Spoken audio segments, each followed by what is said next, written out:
Let's get back to our forecast tonight. Robert did warn us that we could see a little bit of everything this week, except for snow. So at least we can rule that out, I suppose. I could use some snow right now to cool things down. That would be nice. Whiten the ground all up. Yeah, it is nice and green out there thanks to all the rain that we've been having.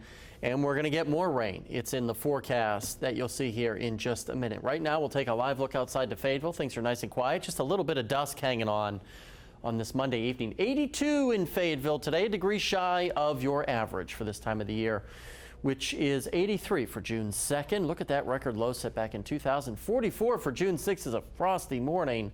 Meanwhile, Fort Smith, nice and quiet as well. You can see there double snowmen on the high temperature for Fort Smith today. 88. You were a degree above your average for this time of the year. So there you go. Then there's that thunderstorm complex that rolled through earlier this morning. We're kind of in between systems right now. We got the one off to our east, and then we got another one starting to creep in well to our north and west. That will take about another 12 hours or so to get here, which you'll see in the hour by hour in just a second. Most everyone in northwest Arkansas is hanging on to the lower to mid 70s, although Winslow still checking in at 81 degrees. You're also at 81 in Fort Smith, but just 73 in Worcester and Poto. And good evening to our friends in Paris, checking in there with a temperature of 78. Now, as we take you hour by hour here, you'll be able to see clear skies tonight.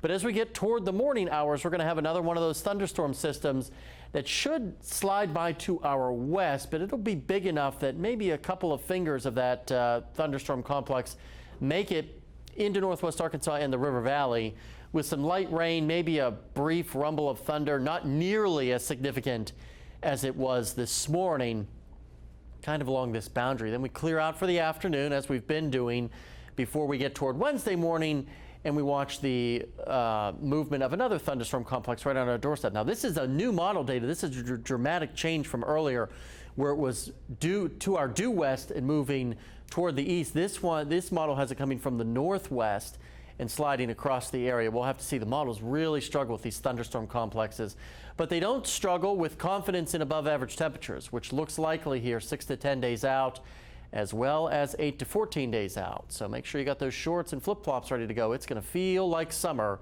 over the next couple of weeks. 60s and 70s tonight. We could see a little bit of patchy fog tomorrow morning. Keep that in mind. 80s tomorrow. The stagnant winds that we're seeing tonight, high dew points, and the air temperatures getting right around the dew point would not surprise me. Places in northwest Arkansas and the River Valley do see a little bit of patchy fog tomorrow. Much better chances at rain Wednesday and Friday morning. We're holding off on making those impact days, but we'll probably end up making Wednesday morning an impact morning. Same thing in the River Valley, on and off again chances for storms through Friday, and then a nice weekend is on the way. Stay with us. Paige is going to do a comprehensive sports check right after the break.